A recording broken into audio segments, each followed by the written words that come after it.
You know that feeling when you walk into a room and something shifts. A conversation that just stopped. A joke that landed differently once you arrived. You smile, say good morning, and get back something thin, something that's technically polite but feels like a door closing. And you go home that night running the tape back. What did I do? Did I say something? Is it something about me?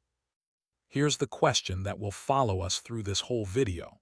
What if the reason you're being targeted has almost nothing to do with anything you actually did? What everyone gets wrong about workplace conflict. The story most of us tell ourselves goes something like this. Toxic people at work go after people who are weak or annoying or who get in their way. So if someone is making your life difficult, you either did something to provoke it, or there's something about you that's easy to pick on. That's the assumption, and it feels logical. It feels like it gives you some control because if you caused it, you can fix it. But that's not what the research actually shows, not even close. What tends to attract workplace aggression, exclusion, and undermining behavior isn't weakness. It isn't conflict. It's something almost the opposite. The researcher who reframed the whole thing, Kipling Williams, a psychologist at Purdue University, spent decades studying ostracism, being ignored, excluded, left out. And one of the most uncomfortable things his work revealed is that ostracism isn't random. It's often triggered by threat. Not threat in the dramatic sense. Threat as in your presence, your competence, your warmth, your potential. These things register somewhere in someone else's nervous system as a signal that the balance of power is shifting. Williams found that people who are ostracized or targeted at work are frequently people who represent something the aggressor wants, fears losing, or can't tolerate being shown up by. You're not being targeted despite being good at things. You might be being targeted because of it. Think about that for a second. The new person who's good with people and picks things up fast. The quiet one who doesn't play politics but somehow earns everyone's trust. The one who challenges a bad idea in a meeting, not loudly, just clearly. These people don't walk in looking for trouble, but trouble finds them because their existence creates an uncomfortable mirror. The concept that explains why it feels so personal. There's something in social psychology called social comparison theory, developed by Leon Festinger in the 1950s, and it's still one of the most useful lenses for understanding what's really happening. Festinger's core idea was that human beings are constantly, and often unconsciously, measuring themselves against the people around them. We can't help it. We're wired for it. The question is what we do with those comparisons when they don't feel good. Secure people feel the comparison, feel a flicker of something, and absorb it. Maybe it motivates them. Maybe they let it pass. But someone whose sense of self is fragile, whose status, identity, or relevance at work feels like it's always one slip away from disappearing, that person can't afford to let you just exist quietly and do well. Because every time you do, the gap between where they are and where they feel they should be becomes more visible. The undermining, the whisper campaigns, the cold shoulders and loaded comments, they're not really about you. They're about managing a feeling that your presence makes unmanageable.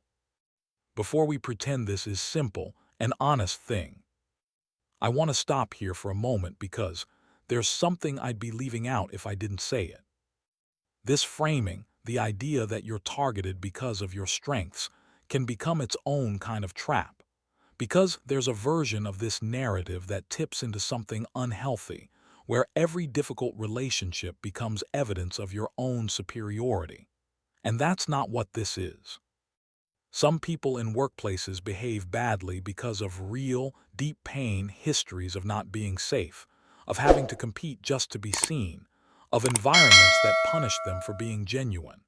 And sometimes, yes, we do genuinely irritate or threaten people in ways that involve some of our rougher edges, not just our best ones. The truth is messier than you're targeted because you're great. The more honest version is, You're targeted because something about your presence, your competence, your ease, your goodness, but also maybe your blind spots, activates something unresolved in someone else. And while that's not your fault, understanding it more fully is still your work to do. Two people who both eat lunch alone. There are, broadly speaking, two kinds of people who find themselves on the receiving end of this kind of workplace aggression. The first person has been here before. They grew up in environments where they had to be excellent just to be safe, where standing out brought attention, sometimes dangerous attention. They've developed real competence, real warmth, and a kind of quiet composure that others find both admirable and unnerving. They're not performing confidence. They're the real thing. And because of that, they pull focus without trying. They trigger something in people who have only ever known how to perform. The second person is also struggling, but for different reasons. They've tried to shrink. They've tried to be less visible, less threatening, less of whatever they think might be causing the friction. And the shrinking hasn't worked because you can't actually manage someone else's insecurity from the outside. You can make yourself smaller forever and it won't be enough. These two people look similar from the outside. They're both eating lunch alone, but one of them is learning something important, and one of them is still waiting for the lesson. The unglamorous truth about what actually helps. There's no dramatic pivot here, no strategy that reframes the whole situation in 5 minutes. What actually helps is something quieter and far less satisfying to say out loud.